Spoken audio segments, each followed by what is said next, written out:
All right, welcome everyone to the Power of Systems Book Club Call 4. We're a month thereabouts, a month in. I would love to hear from anyone who wants to share where they're currently at, what's working for them, what's perhaps not working for them, what systems are being implemented, created, followed, not followed.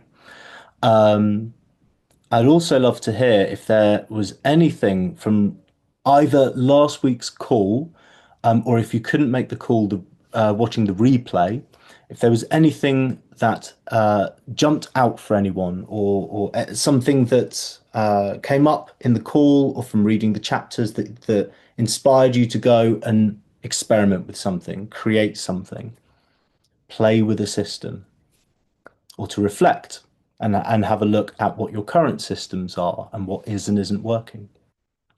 So I'd love to hear from you, Philip. Hi everyone. I think this process is encouraging me to just think about things in a systems kind of way. Um, so I'm doing my driving theory at the moment, and one of the things that I've kind of done committed to because I feel like I've got very much like an ADHD mind and I just like a lack of focus.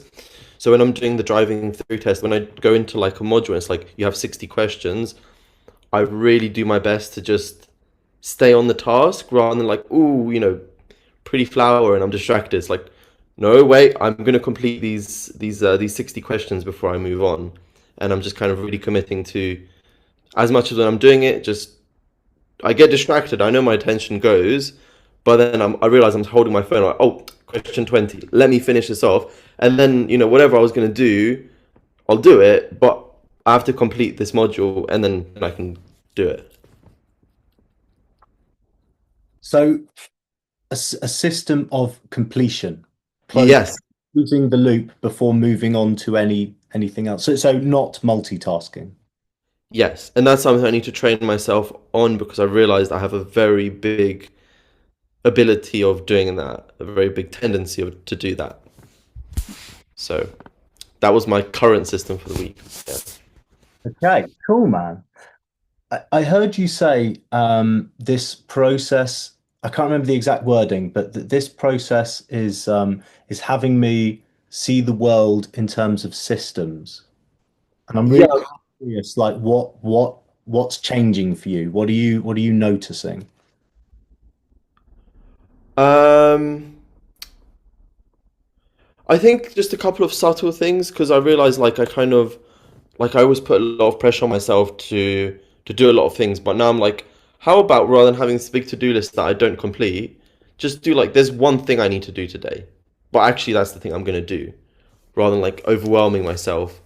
So I'm just kind of observing things a little bit more neutrally and being like, okay, that system didn't work, that way of doing things didn't work. Yeah, Hmm. what's a way that's gonna make it more logical? Like for example, right now I'm like, okay, well, whatever. I had like a whole bunch of projects I was going to do, my piano thing, my business thing. Let me just complete my driving theory, complete my driving test, and then be like, okay, now I've got a driver's license. That opens up a lot of opportunities as well for me. But then I'm gonna have proof to myself that I can actually go through and finish something without getting distracted halfway through. Yeah, yeah. Awesome. Yeah. I've just something's just occurred to me that I'm gonna offer to the group. Those of you who have been on programs or webinars or open calls or whatever of this sort of nature have definitely heard this before. I'm looking at you, Karen, and Philip. But I'm going to reiterate this and underline it. Whenever anyone is sharing in the group, listen for how it applies to you. Listen to it about yourself. Listen for where something might resonate in you. And it can it that that that's that simple little shift can take our listening from a place of Philip's sharing or Sam's sharing or Karen's sharing, to one where we start to sift through what is being said and listening to it about us and extracting what might be useful for us. It's a really powerful way of listening. So I just wanted to underline that before asking Philip another question. I heard you say I'm looking at things more neutrally. Like what does that mean in your world?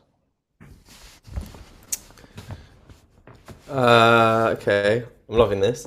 Um, hmm. What I mean specifically is, I think probably some partially kind of some resonating voice of my mum, who I realized has like an enormous positive, but also some negative things, which I'm trying to clear up in my mind. But like basically, I kind of beat myself up over like not doing things perfectly or quickly enough, or like, oh, I said I was going to do all of these things, but I really need to do these things. This is important. I want to do this, and I said I was going to do this, and I didn't do it. And then creating a whole story about how I'm a bad person. Well, kind of like not exactly like I'm a bad person for not doing it, but in some way, it's kind of like you're judging yourself and a bit like mad at yourself for saying that you do something but then you don't do it. Now I'm just approaching it neutrally. It's like, oh well, you just gave yourself a very unrealistic timeline. Maybe you weren't very clear on exactly how you want to complete the task. Maybe you realize that the scope of the project is greater than you imagined. So, okay, you said you were going to do it, you didn't do it. I'm just approaching it neutrally now of being like, okay, that doesn't mean you're a bad person that you didn't do it. Actually, chill out, try again tomorrow, maybe change your approach, maybe alter the assignment for yourself in some way, or yeah, like for example, like I have this whole goal of doing this business, creating this and this and this, and it's like, oh my gosh, I don't really know how to approach it. But look, if I'm just focusing on one app and just take the driving theory question, next question, next question, oh, module two, okay, got it, like that I can do, that's easy, right? Thinking like I'm going to create some magnificent project. How am I gonna like? How am I supposed to even do that? So yeah, I'm approaching it neutrally in the sense that I'm not beating myself up over being human, basically. Hmm. Man, I want to pull out and really underline for everyone here, like what you've just shared, and actually it very much ties into chapter 12, which was part of the reading for this week. Um, the act of personalizing these things, making it mean something about you. Karen, I've heard you say many times like we are meaning making machines, and I heard you again there, Philip, say like creating a story, and it occurs to me like something in front of us can not be working, and there's a choice in this. Creation is creation. It's the same thing. Whether we're creating a story about what it means about us or creating a system that helps us solve the issue, it's still the same act. It's a creative act. And so when there's something in front of us that isn't working, we have a choice as to what we're going to focus on creating.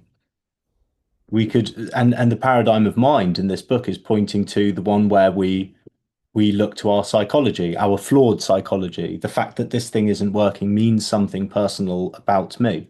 That is a creation. That is imaginary. That's made up. But so is a system. So the choice I'm seeing in this is like, are we going to create a story or are we going to create a system that creates a solution? Because it's all the same thing. It's all an act of creation. From that's what looks true to me. Anyway. And I'm curious, what one last thing, Philip, and I'm really drilling into this because what's coming up, and again, I will make this very clear. What's coming up is relevant to all of us. This Mm. everyone in this group, hence why I'm running with it. Um,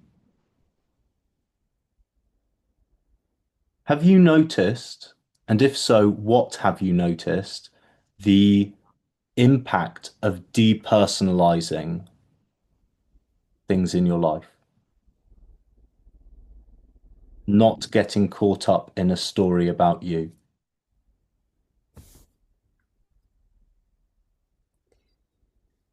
The impact it's having right now, I'm seeing is that I'm learning to take things easy with myself.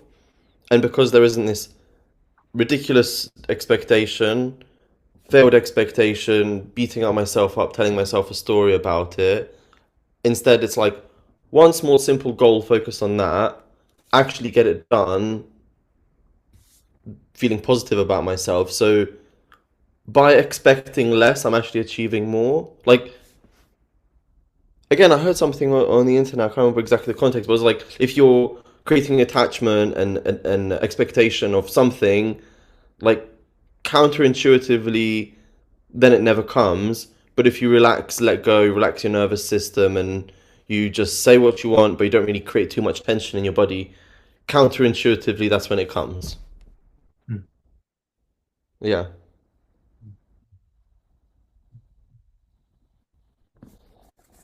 Well, I think there's an energy shift when we're easier on ourselves, when we're taking things far less personally, when we're not carrying the weight of all of this means something about me personally. Our energy shifts, and I think that we um the I would describe we flow, we glide through tasks. Things that would have taken a few hours can be done far quicker, and with there's less friction. It's a smoother ride. yeah, Is that, am I hearing you right? yeah, precisely.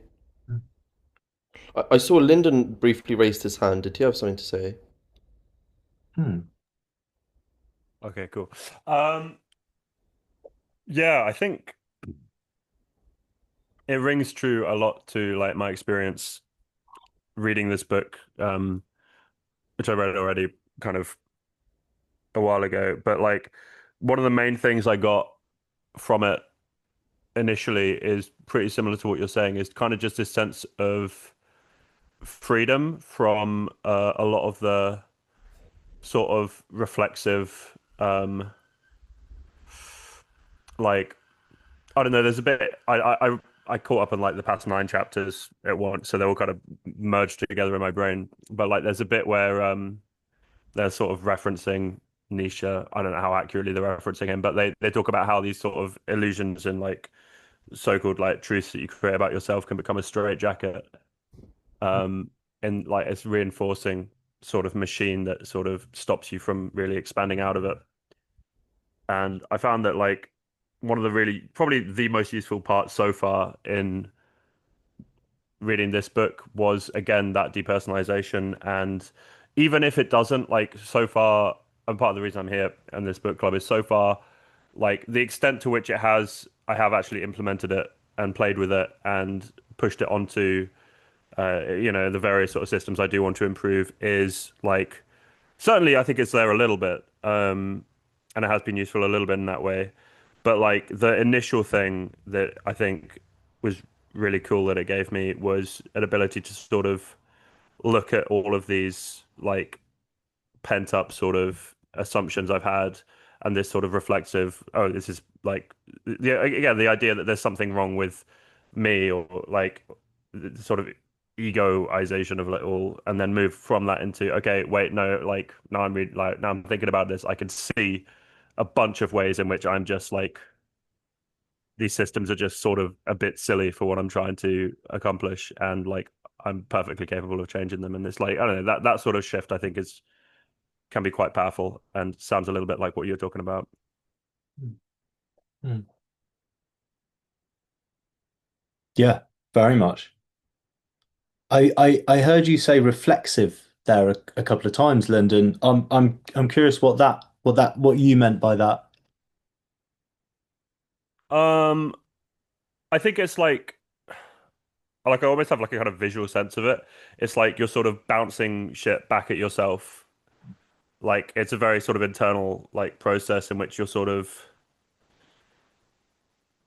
yeah, instead of looking outwards onto the world and the ways in which you're interacting with um I know what's going on around you and what you're trying to do. It's very much sort of all of the energy is being thrown out and being reflected back into yourself, as opposed to actually shifting anything tangible um, in the real world, I guess. Mm, mm, mm. Awesome. Yeah, thank you. Thank you for clarifying that. Love that. I'm going to chuck a new little system in very, very quickly. Just because I don't want to miss any hands. Let's move over to the digital Zoom hands, just because I didn't see your hand go up there, Lyndon, and I don't want to miss anyone at all. Um, thank you. Awesome. Does anyone else want to share? Anything based on last week's call or last week's chapters before we open up this week?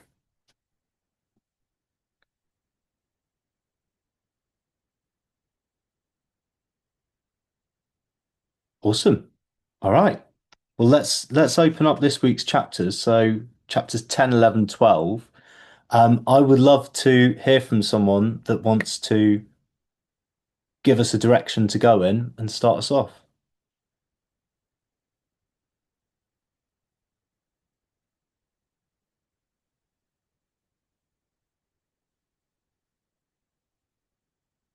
Sam.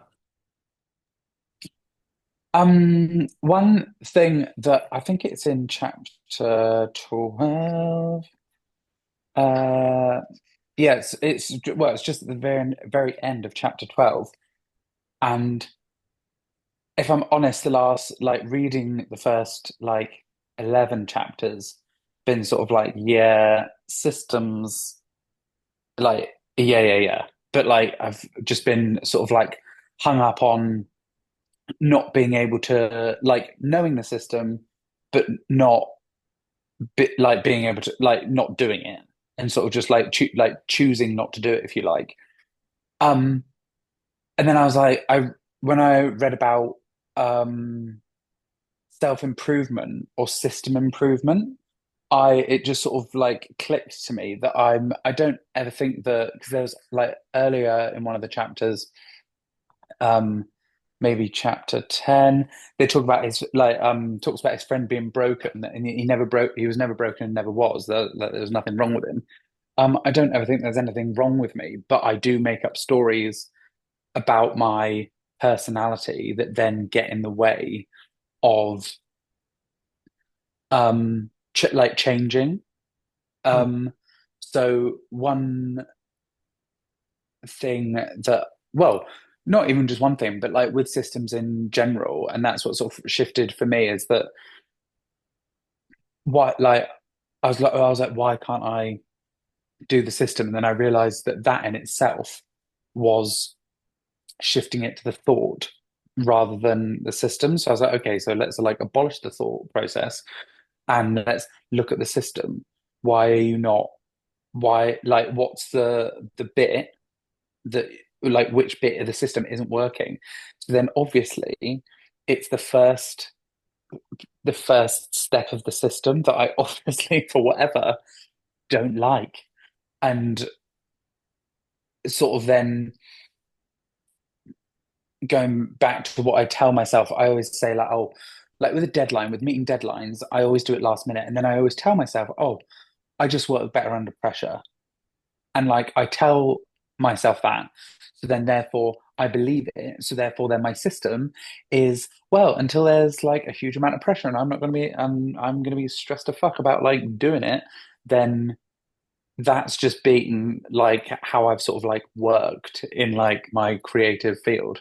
I literally get to the night before somebody needs a costume or is coming around for a fitting, and then I stay up until 2 o'clock in the morning. And I always say to people, "Oh, I just work better under pressure. That's just how I always do it." But I always get frustrated at myself. So then, yeah, like tonight, for example, I mean, it sort of goes. So I've implemented like a new system, even though it sort of like counteracts. I can't remember if it was in the last, like in the call 2 weeks before or last week's call that I caught up on. Um, and we were talking about scheduling time for like nothingness. I think it was Karen that was saying about scheduling time for, and then if you don't do anything, then that's fine. But then if you've got bonus time, then great. So my new system currently goes against my trying not to do so much. Like, for example, this evening I had like an hour and a half before this call of like unallocated time. So I was like, well, I'll go and spend an hour and do a little bit more towards a costume that I'm making. Therefore, like an hour is better than like doing an hour is better than not doing an hour. And then just like puts me like a step closer towards it. Um, but then that also is like like I feel like it's a system that works. And there's other systems that while I am working, if I'm working for a bigger block of time, this sort of goes off what Philip was saying just earlier about, no, I'm going to do this question or this like set of questions and then do something else. Um, I found what works really well for me is that if I set myself an hour timer and then I put my phone onto do not disturb, put some music on so I can't hear the text tones, I'm not distracted by the phone, and I do an hour of solid work, and then I allow myself to like go and check up on messages, etc. Um, but all of these little systems that I'm like now creating sort of need to work in like a bigger, they need to work together. Um, so then the big systems are then sort of like everything's in harmony because like I feel like I've like got systems and I'm like I'm doing this, grab at that system, oh, grab at that system. Whereas, yeah, because I'm like obviously new to this, uh, so just trying to make them work all together. Um, and I guess you could say like they talk about like sort of subsystems. Maybe these smaller systems are like subsystems, and like I'm yet to sort of put a bigger system into place. So yeah, I'm just sort of playing with it, I guess. Hmm. And I like this idea of like playing and experimenting because then it feels like if I don't know, yeah, the playing thing just like makes sense in my head. Hmm. Hmm. And it is the complete opposite of what you were pointing to earlier, where again, where what everyone has pointed to so far today, the personalizing or creating of something as a fixed part of your personality. The playing with something and the freedom in systems and the experimental nature and ultimately all systems are is a constant act of creation. It's um, something's not working. Well, there's already a system in place. Let's find out what that is. Okay, I'm aware of that. Let's tweak it. Okay, that kind of shifted a couple of things, but I'd like a little bit more of this thing to happen. Right, tweak again. It's a constant act of creation. It's a verb. It's not a noun. It's not fixed. Whereas when we personalize and we go, well, but that's just who I am, or like that's the way I've always done things. That's how I do things. It shifts the whole our whole perspective into this is unchangeable. This is fixed. But because it's deeply rooted in my psychology. Um, yeah, I'm really curious what, because it sounds like chapter 12 has helped something to land. And you mentioned the self-improvement versus system improvement distinction. What specifically was it in that um, kind of knocked this concept of systems loose a bit for you? Mm,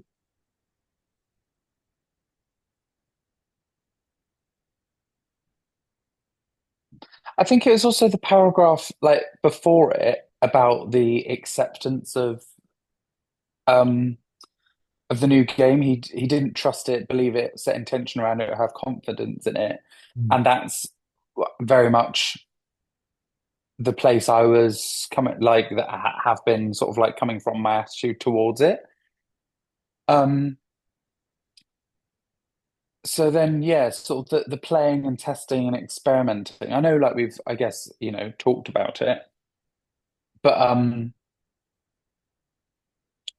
until those last couple of paragraphs, I thought everything was just a load of rubbish, really. I love it. I love that. Amazing. Um, so yeah, but between um the self blah, blah, blah, blah, blah, blah, yeah, the self-improvement or system improvement, um, yeah, it was just that realization of self. And I guess just being put like, in such a because I think like when we talk about like psychology and systems, it's all a little bit just like unnecessarily wordy. Whereas it's like self-improvement, system improvement sort of puts it on a bit more of a, I don't know, maybe like a less jargony kind of world. Um, and yeah, just the idea of self. And then that's what clicked when I read it. I was like, oh yeah, like I do tell like I believe in but like just I think I've always wanted to improve myself and not be crap at meeting deadlines and leave it so last minute. And then so I've always like sought to improve my ability to like meet deadlines and have the things done ahead of time. And I guess I've always just seen that as a self-improvement thing. So then when I literally saw those like the self versus system, it just sort of clicked, and I was like, well, actually, and like I was saying before, with like the commitment to a system, like I still sort of thought like I caught up on last week's call, and I still didn't really understand the Easter Bunny thing, and I was sort of like I reread it a couple of times, and I was just like, I don't get it as I understand it, but I think it's maybe like a bad analogy.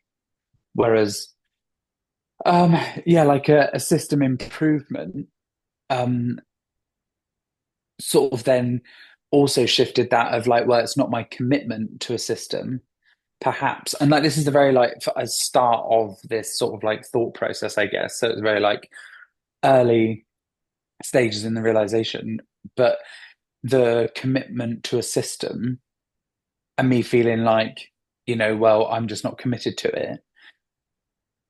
Maybe then like take the self out of it, and that it's the beginning of the system is the bit that's not working. So therefore, the rest of the system can't play out because the start of the system is clearly jarring in whatever way. Um, so yeah, just really taking the self out of it. Mm. Wow. That's really awesome. And I love the level of honesty that you bring to this. I really do. And I love that that's knocked something loose in there. And that particular bit really landed something for me today. And it's funny because I've thought about the same example and I've brought up the same example, the 6 a.m. gym thing in previous calls. But that particular page right at the end of chapter 12 shifted something again for me. And ultimately I think that this is what this book is all about. It's trying to help you look in a different direction and see a massive missing piece of the puzzle. Um, the self-improvement perspective with that example earlier this year. Why am I going to the gym less and less as the weeks go on in January and February? Um, I remember having the thought of like, well, am I really committed to losing weight, etc. And then the next one and perhaps the really romanticized one is like, well, I need to be more disciplined and get up and fucking go and give it all that. All improvement of self. But reframing it as a system improvement, it's like, well, is 6 a.m. at the end of January, the alarm going off? Like, is that a reliable system? Or is that a system that's very, very easy to back out of, as it so turned out was the case? Um, so again, the same desired outcome, but looking at it from a completely different angle. And I think what they're arguing in the book, a far more effective angle is the system improvement one. Yeah, love that. Is there any more that you want to share, Sam? No, but, but like as you mentioned, the gym again. I've recently started going back to the gym because my current lifestyle allows a more leisurely morning. But I find myself still getting up at the like really early. But talking about starting of systems, especially now it's getting darker in the mornings and colder. I realized that I stopped going to the gym because my system was I cycle to the gym. And obviously in the winter and it's like cold and it's wet, I was like, I'm not going to the fucking gym because I'm going to get like wet and cold and gross. Whereas now I allow myself to drive to the gym. It is so close to my house, but I do it anyway. And that's the system. And therefore I go to the gym because the beginning of the system is I drive to the gym. Right. Wow. So you switched, you one little tweak to the access point of the thing that you want. Mm, That did it. And the first step I'm hearing in what you're telling us there is noticing what the current system is. Not what's mm, not skipping that step and going straight to solution, like slowing down a moment and going like, well, what is currently not having this thing happen? mm, for sure. And then yeah, it's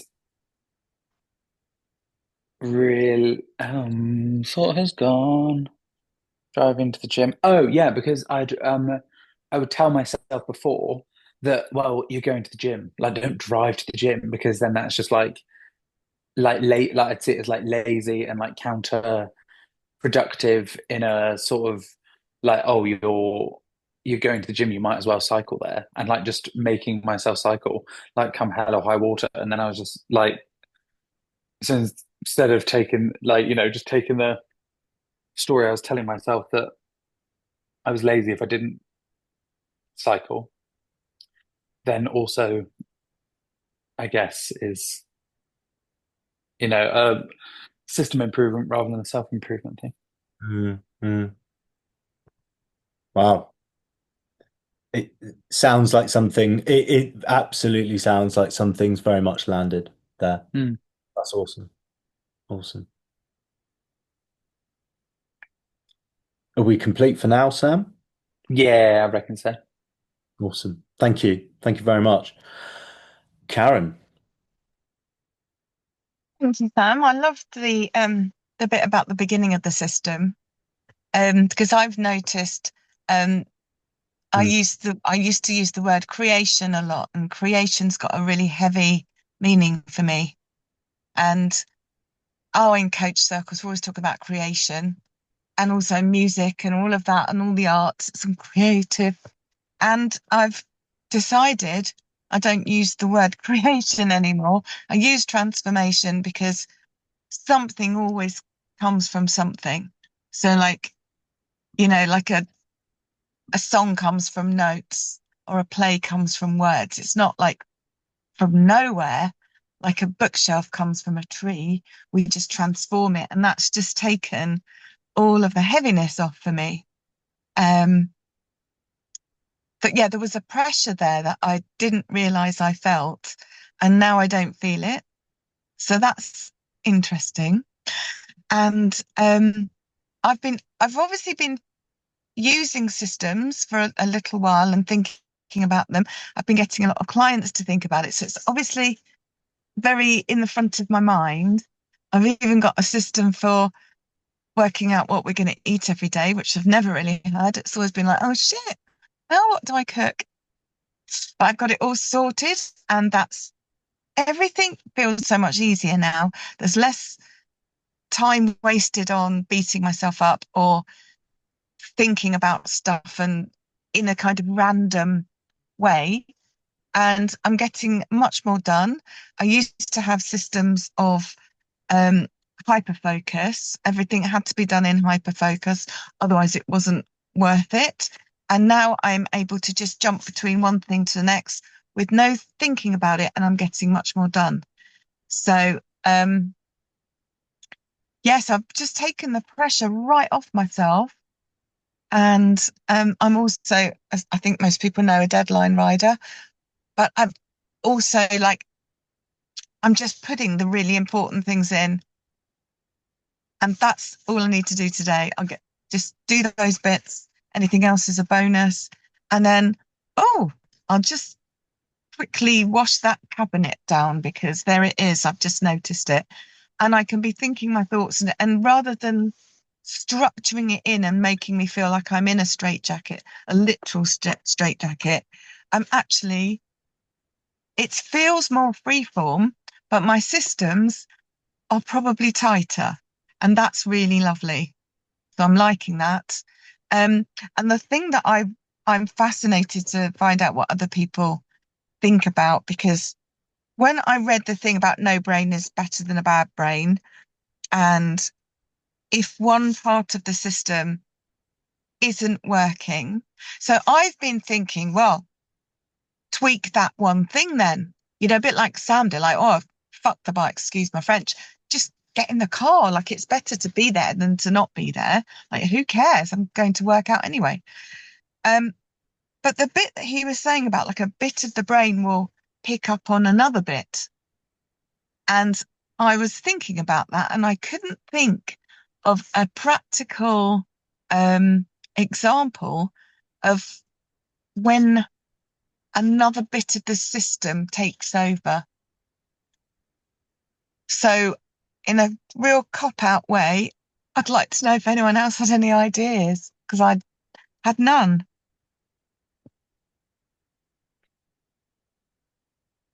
So, chapter 10, no brain is better than bad brain.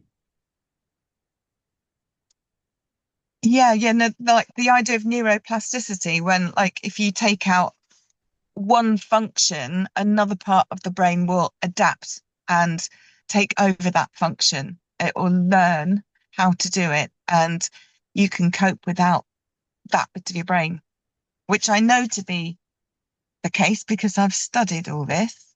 But I'm just thinking, well, how does that work with systems? Like, how does another bit of a system, like offset a shit bit or a missing bit? Mm.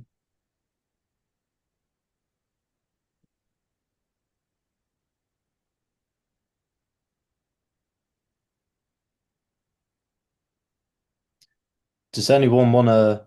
Yeah, let's treat this as an open question to the whole group.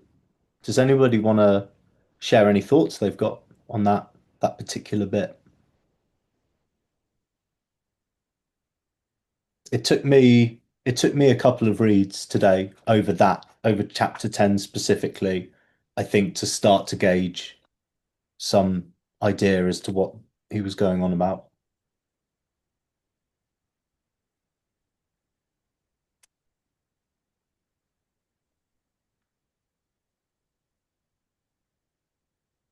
I'm happy to share. I think on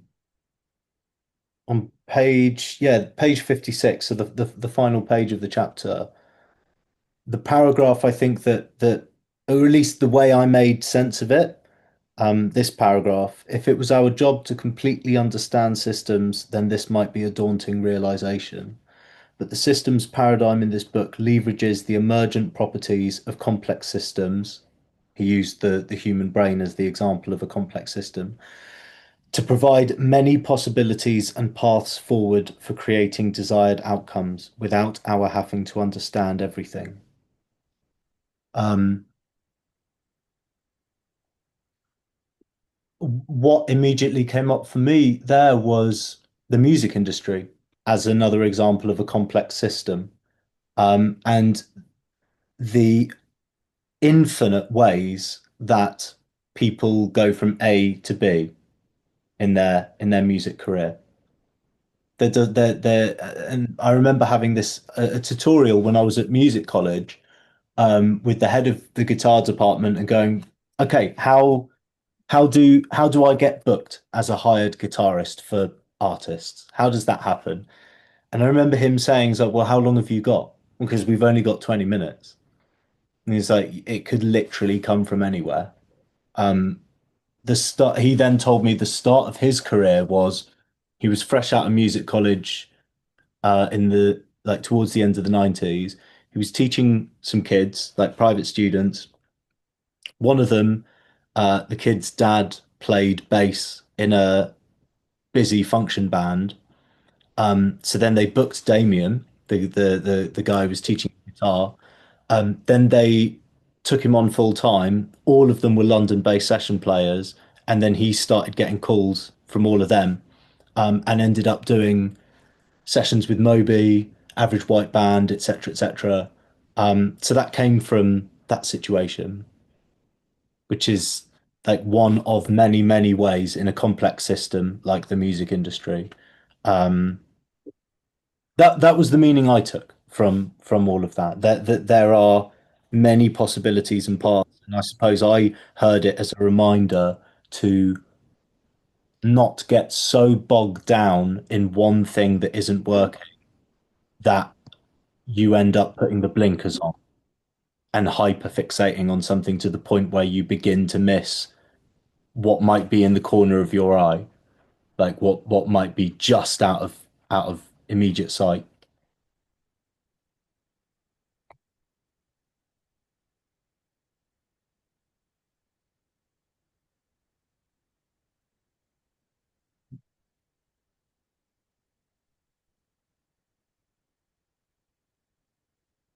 And I think a Yeah.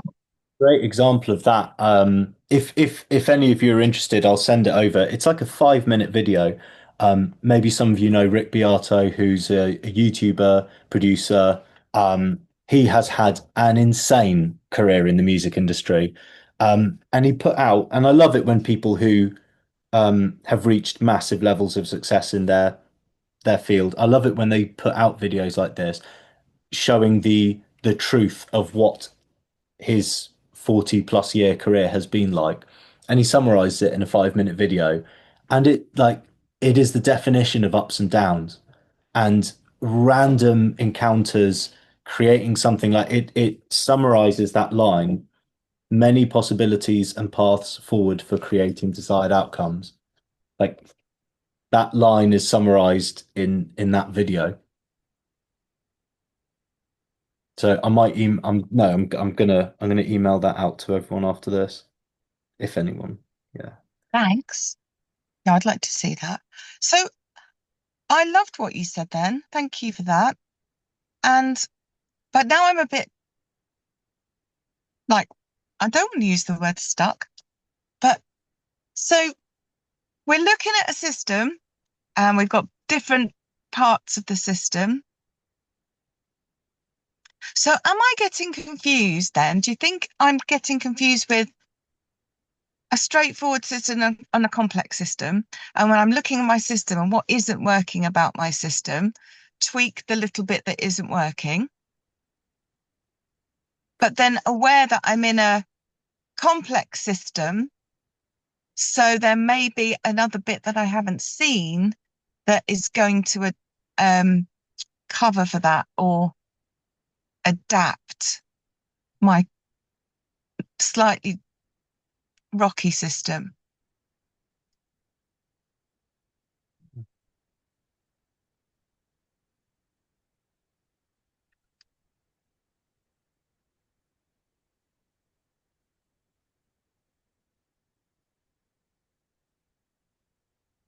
I don't know.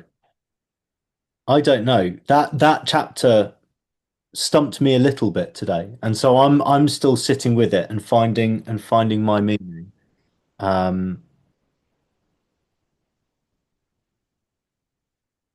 I see that Lyndon and Sam have got hands up, so I'm gonna whilst I don't know what to say, I'm gonna hand over when people do.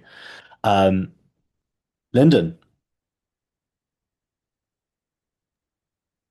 Hang on a second. Okay, cool.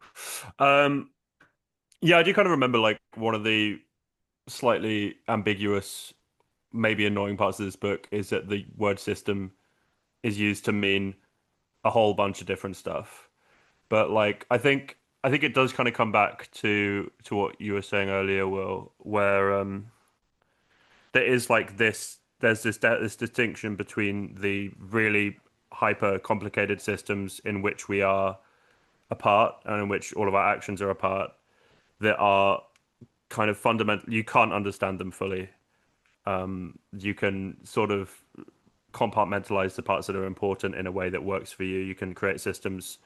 That's another, yeah, the other use of systems, which are like pragmatic kind of approaches to um to approaches like to tasks or to goals or to whatever is the kind of active systems which you try and implement and try and sort of change your thinking about your actions in order to sort of go like go for that. But yeah, I think it comes back again also to the play thing. Like it's the job isn't to try and form a like comprehensive understanding of why and how what you're doing works or doesn't work, or the complete arena in which it is or isn't working. It's to kind of play with what you're doing until it starts working better for you and try and think about why and why not it might like it comes back to that play and that kind of trial and error, because at the end of the day you can't fully account for all of the possible implications and directions that what you're doing might take you. Hmm. Like with Rick Beato is a really interesting character on the internet. But yeah, like when you're acting within a system as complex as like the music industry or any industry or even like any community or anything, like you can try to push yourself in a direction and see where you get, but you're never going to be able to actually put yourself on a trajectory and land where you expected to reliably. It's too massive and too complicated to for that to even be a thing that's worth Hmm. Hmm. considering as how it's going to work. I don't know. Awesome. Thank you. Sam.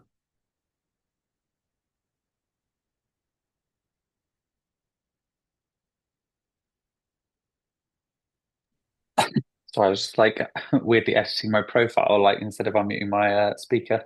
I don't know if it's completely um in the wrong like sort of arena of what you're sort of like talking about, like the idea of like a bit of the system being like removed, because it, and then then what happens then, um, in like a physical, more physical sense rather than like a neurological sense. And it just reminded me of what you said either last week or the week before about like emergencies, and the sort of like there's a system, but then something happens that then means that that part of the system like it can't continue, um and it can't go on. And then it just got me to thinking about, I mean, maybe quite maybe it's quite complex and haven't really given it a huge amount of thought, but as like survival being like a system. So then the sort of the physical, like, if your system's here, and for whatever reason there is a situation where it's been so completely like upheaved and like changed direction that like then survival like sort of kicks in. And then I guess like I guess like kind of poses the question, are survival instincts like a system in themselves? And as a human we always seem to know when to implement like survival, even though we don't necessarily think it like as a system. But then I guess survival is also about taking out like I feel like when you're surviving, like the thoughts like get taken out of the situation. Mm. And then yeah, but I don't know if I'm really like answering your question, or more that it just provoked like a thought from what you'd said before about like an emergency that changes the system, so then it falls out, and then sort of what happens after that, and whether actually we think less when we have to make like an emergency situation work. So no, it's quite an interesting idea to like actually applying that to the things that we overthink, because everything that we think in survival system is sort of like, well, you almost don't, you just do, and that's sort of what the whole, like that's almost like a, the survival system is like the best system because it works like tenfold.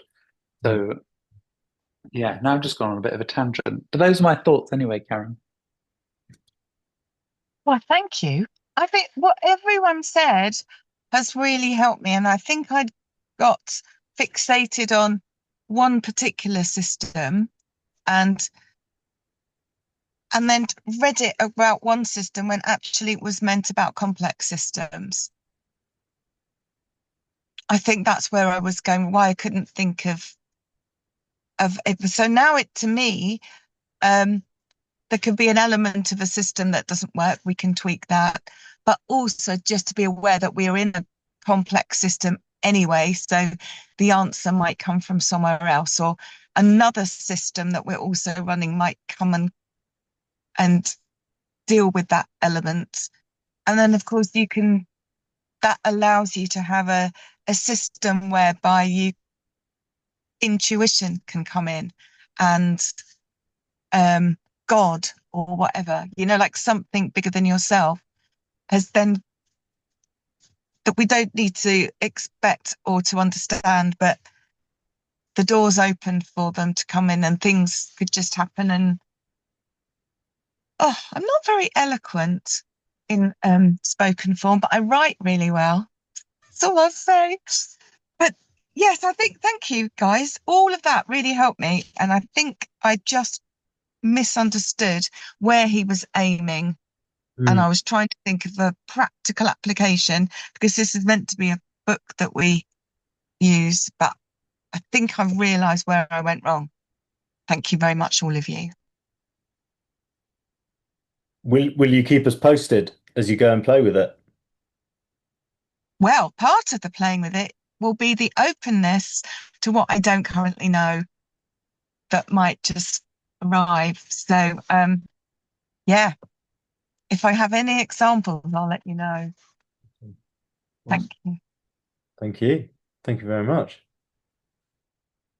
I'm just going to throw a thought out. Something I was thinking, Sam, as you were sharing. Um, all of those biological mechanisms that are just built in are absolutely systems. And I think that it would be great, I don't know, as part of biology or some kind of lesson at school from, I don't know what age, say, 10, 11, 12 onwards, maybe, some sort of education around the built-in systems that we all have, things like survival system, etc., like all of these things that have millions of years of evolution behind them that are incredibly powerful. And like, at any emergency situation, the degree to which you are able to focus is astonishing. Or the speed with which you're able to get things done, or physical strength, or all of this stuff. Like they're really, really powerful systems. Fight or flight that people often find themselves in a lot. I think it would be really awesome to have some kind of education around, I don't know, how to live with these systems that are so ingrained and baked in. Yeah, just a fleeting thought. Who else would fill it straight in there? Yeah, I just wanted to comment because Lyndon, you said a sentence. You said something along the lines of something annoying about this book is that everything is a system, right? Something like that, right? Something like that. I think. Yeah, I mean, I'll see what you think. I think I've got ideas about what systems really is. Just kind of like a metaphor inside of the book. But yeah, that's I think that's what I said. Okay, well let's just kind of simplify it to maybe the annoying thing about using the word systems is like everything can be a system, right? I mean, so just to kind of clarify, when you talk about systems in the context of this book club, we're talking about um, I'd say behavioral systems, right? We probably can agree to that. It's behavioral systems, and they're based around like our habits, our productivity, and our like creativity or business, right? So maybe not like how we make the bed, but uh, how we approach maybe ongoing communication with someone who might be able to give us a gig or a potential client or something like that. So that's what we're specifically talking about, isn't it?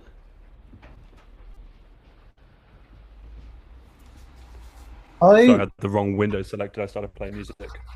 Um, I kind of feel like it can be that, but it can also kind of be anything. Like I don't think it really like nails itself down to any singular specific definition of a system. I think my kind of vibe on this book is that the book itself, like at its core, is sort of about this depersonalization thing. It's sort of about moving away from a paradigm of sort of internalization and mind into a paradigm of what they call systems. But systems is really sort of just a useful metaphor for um for sort of actions and like looking outwards at like a greater kind of picture of the world and your actions within it.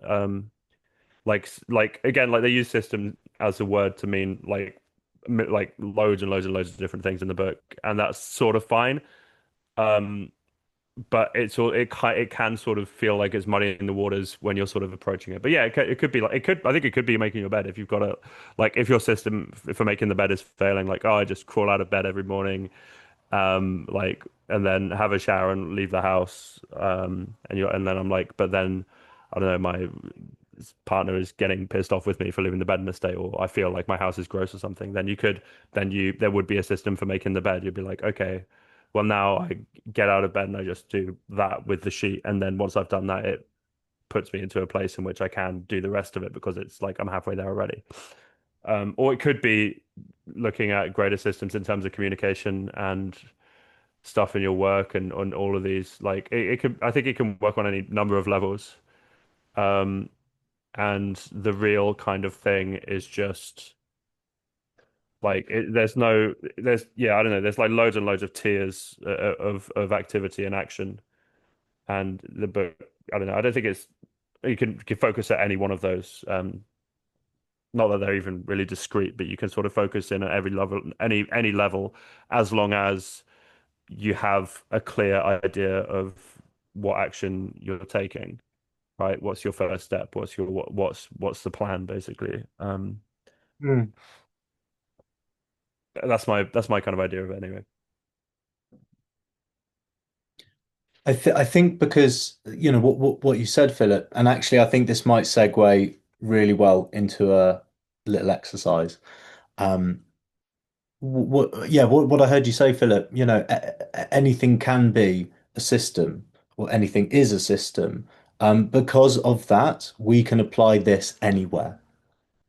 I see this book as fundamentally about freedom and workability and effective access into action. The freedom to not make everything in your life personal, mean something about you. Um, the freedom to see creativity or creative potential everywhere, um, and the empowerment to do something about it, to see that things are tweakable in whatever domain you want to create greater workability. Whatever it is that you guys are here for, and you're all here for different reasons. Some might be similar, but there's still, a reason to you guys. Um, you all want something. You all want something to work. And so I think we're gonna segue, unless there's any more you want to share there, Philip.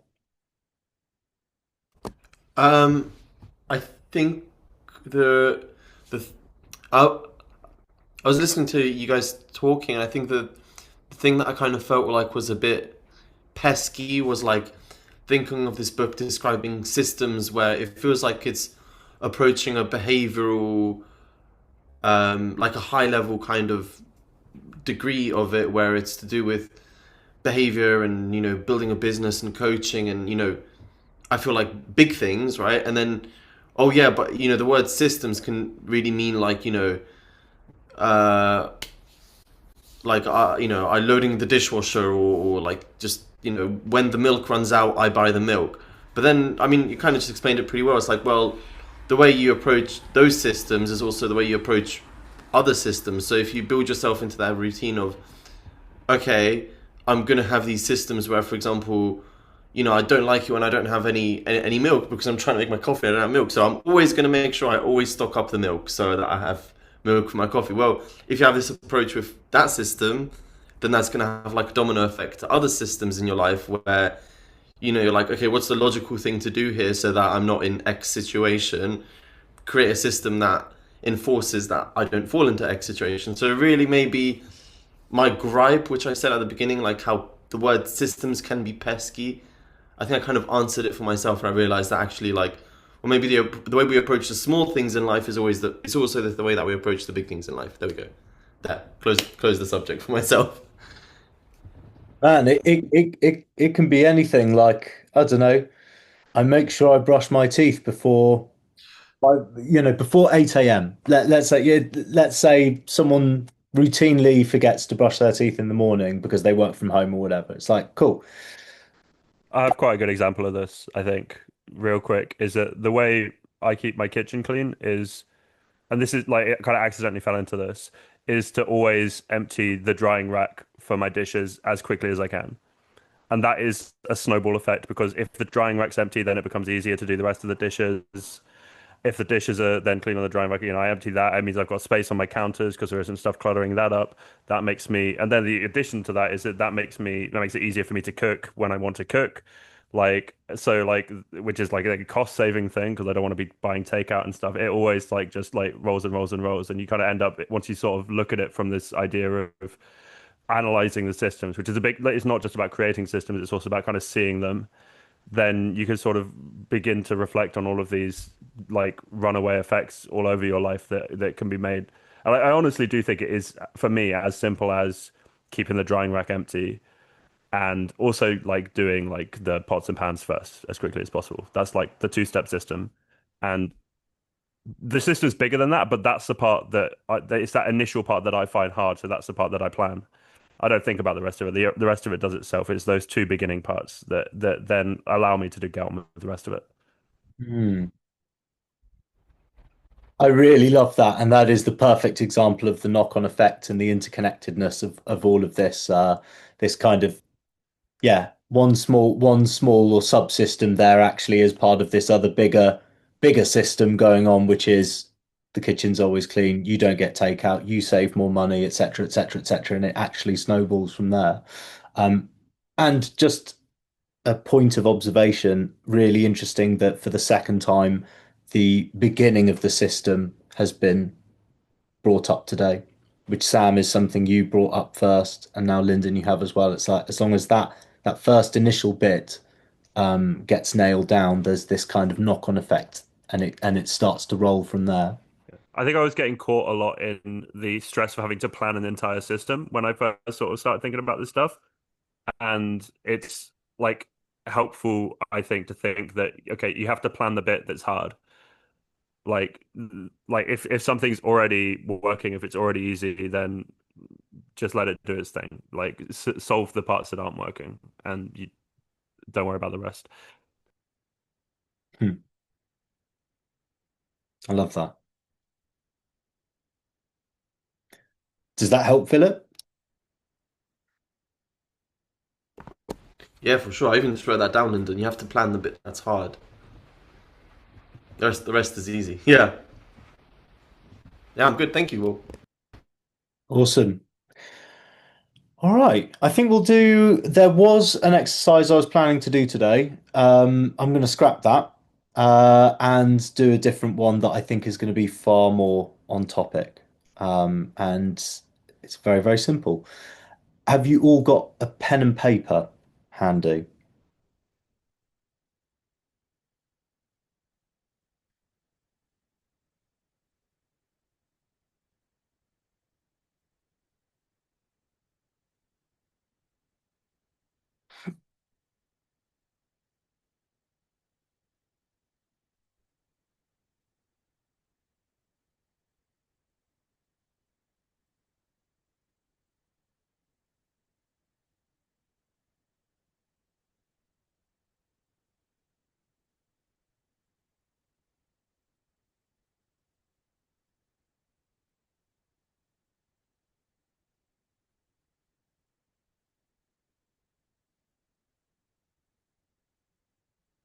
Okay, awesome. So we're gonna go through three questions, three sort of steps. And I guess I view these and have used them before in calls as kind of depersonalizing questions, but this is very much crossing the bridge into the paradigm of systems. It's also we've got onto the topic of like all of you are here because you want something. Um, and we're going to have a bit of a think about that now. So, question one, what is something you want to create that currently isn't happening or currently isn't working? So, there's an important distinction here. This isn't like an intention or a dream or something that you've just thought about, like, oh, that would be a nice thing to do. That's something I'd like to do. This is something that you've had a pop at or you're having a pop at, and it isn't happening. It isn't working. And don't get me wrong. Like with these kinds of exercises, the temptation can be to, but I've got to think about the biggest thing in my life at the moment, and absolutely you can if you want to, and this can be you can play this at whatever in whichever domain you want to. So this could be big picture, life goals. This could be career. This could be I always forget to brush my teeth in the morning. You can play this in any domain you like, and there's no right or wrong or hierarchy as to which domain you play in. Just something that that you want to have happen, that you want to create, and it currently isn't working, isn't happening. I'll give you guys a couple of minutes to go through that.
Okay. last few moments, just jotting down any final thoughts, but yeah, wrapping that up.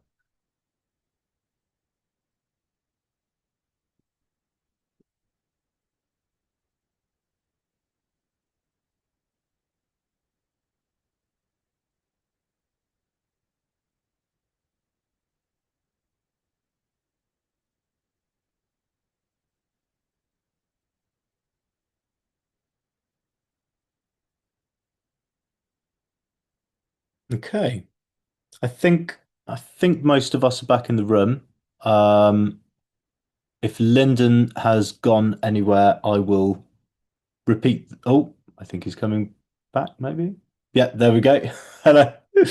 Um, okay, we're all here. Question two. So this is that first step. Not we're not getting straight. We're not running straight towards solutions, which we often do, and that can be quite a reflex or a knee-jerk reaction. Is how do I fix this? How do I solve this thing? How do I make it happen? How do I do it?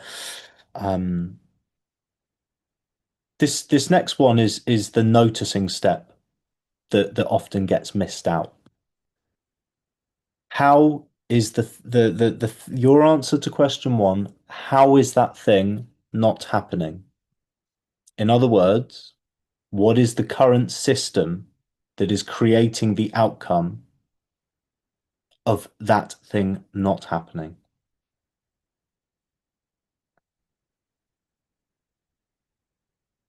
So we're not trying to solve it, we're not trying to make it happen, we're just noticing what the current system is. We're noticing what is currently having that thing not happen. And actually, this relates beautifully to this William Deming quote at the end of chapter 10. Every system is perfectly designed to get the result that it does. So if everything is a system and there's always a system in play, there will be something that is having this thing that you want not happen.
Okay, I'll give you guys one more minute just to jot down any final thoughts on noticings.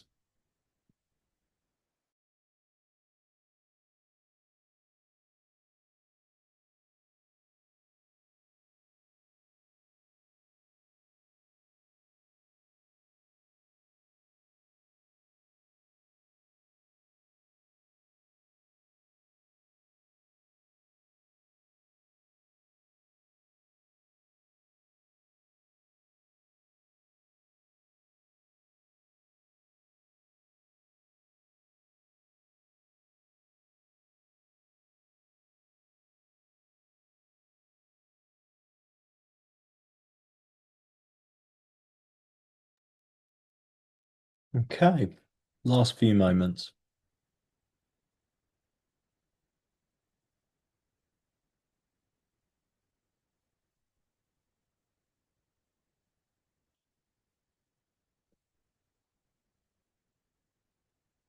Okay, so question three. What would be a system better designed to create progress towards what you want to create? Or in what ways could you tweak the system to create progress towards what you want?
Okay, final minute, final few moments, jotting down any final ideas or thoughts, and then yeah, I'd love to open this up.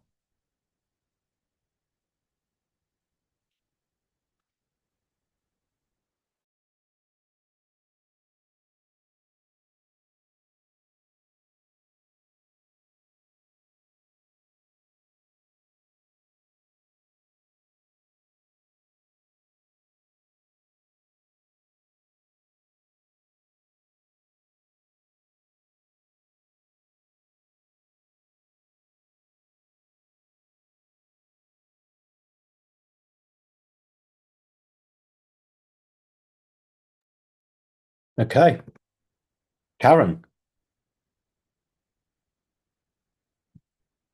Mine is pathetically small. It's what, when I was driving back, it's what came into my mind, but it actually is bothering me. So after a challenging few years, I've got a filing pile and it's about a foot high. And I'm an all or nothing kind of girl. No, I'm not going to say that, but I've always been very organized and I haven't been organized. It's just gone on the top. And I look at it and think, "Oh, I need to have a whole day to tackle that." And so whilst I'm waiting for this mythical day, I'm just putting other stuff on the top and it's getting bigger. And I noticed with my client files are immaculate because I have to file them as soon as the client has gone and I have to lock them because that is what I have to do, GDPR and stuff.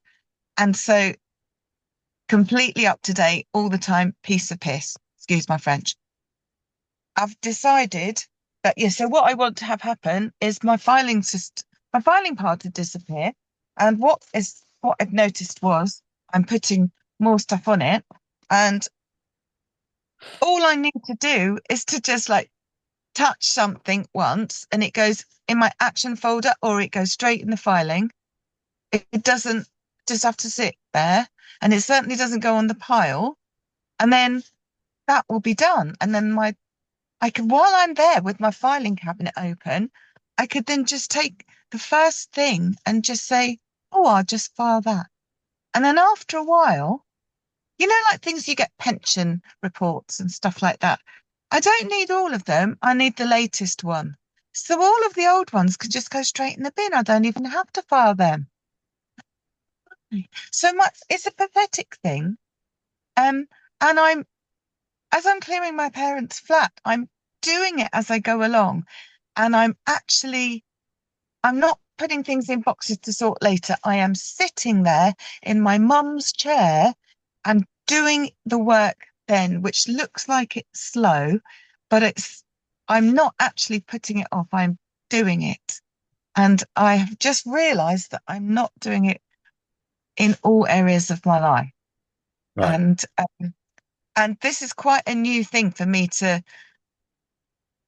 take the time with my parents' stuff and not feel the pressure to gotta get things moving, gotta clear it, gotta sell it and stuff, and to actually do it once and do it right. And it's been quite enjoyable. And because I just pick up a piece of paper and I go, oh, that's interesting. And then I deal with that. Then it's broken down. I don't have this task paralysis. And I think my filing pile has become a bit of a personal mountain. Mhm. So yeah, it's a stupid little thing, but actually I'm going to change the way I do it. So I'm really pleased about that. Thanks. Well, it sounds, and I've got an eye on the time, and I want to be respectful of everyone's time and the ending time agreed. So we'll move fairly quickly through these, but I just want to underline that's the third time in tonight's call that the system of completion has been brought up in from different people in different contexts. Um, but it sounds to me as well like you've noticed a system that you apply elsewhere that really works that you could move over. So awesome. I'd love to hear from somebody else.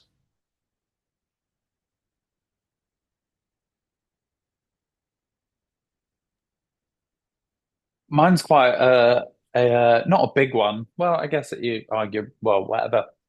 But it's my I think we vaguely spoke about it last week, Will, like my integrity and honesty. In a sense that I don't always feel like that my what did I write down? Um, that my actions don't always align with my beliefs. And it could be like honesty with myself or like honesty like with other people. But yeah, like making excuses and sort of yeah. So it's sort of that in integrity and honest thing. But I don't really know. Um, haven't yet thought of a system that sort of tackles that. Um, and like any specific sort of like scenarios that have like, come up day to day and sort of how to sort of implement and like sort of taking myself out of it and rather than being like I'm a dishonest person Mm. and like it's not in all walks of my life. Um, but then sort of making that whether that can be made into a system and action being taken to sort of change the way like like behave in that sense. Are you? I'm not sure. I'm totally clear yet on what it is you want to have happen. I I heard want to you. be more honest and like integral and like act uh in a way that aligns with my beliefs is what I want to happen. Okay, yeah, yeah. But yeah, your actions and your beliefs align. Mm. Okay. Are you clear on that second step? Like what's having that not be the case? What is having your actions and your beliefs not align? And what am I doing that means that they're not aligning? Hmm. It's just my awareness of it. Like sometimes I'll do things that I know aren't in line with what I believe or like are or I'll like say something to somebody that I know isn't the like the honest truth. Hmm. And we're not sort of talking like huge things here, but it does bring a certain like heaviness to my like I make myself feel like a bad. I believe I'm a bad person when those things happen because I'm not being true to myself. Hmm. Hmm. Okay. What I think, if you're happy to do this, or if you're happy for me to do this, I'll make a note of what you've just shared there because Mhm. we're at time, and I think there's a lot that we can get into together in a call. Yeah, yeah, Perhaps we can have a call and we can get into that and see what we can create. yeah, for sure. Awesome, awesome, guys. It's 8:30. Apologies that we didn't have time to get around everyone. At the beginning of next week's call, in fact, I'll make a note in my calendar. If you want to share what came up for you with this exercise, I'd love to hear, and we can open that up. Start of next week's call. Um, as the calls go on, I want to hear more and more from you guys about what you want, and we can start to make these calls ever more practical and applied to each of you. So my mind's gone blank because I'm using the system of memory and I've now forgotten what I was going to say, and that's okay. Um, Final bit of housekeeping and then we'll go. Just a reminder that next week's call, so the call next Monday, is an open call. So that's a chance to invite anyone that you think will find this useful along. I will send each of you a one-to-one message as well as the week goes on to see if you'd like to invite anyone. You don't have to. It's an open offer. The call will be capped at 15 people. So yeah, we'll have some guests next week. All right. I will see you all next week. Have a lovely week. Have fun, and I'll see you all soon. Thank you so much, Will. Cheers. Bye.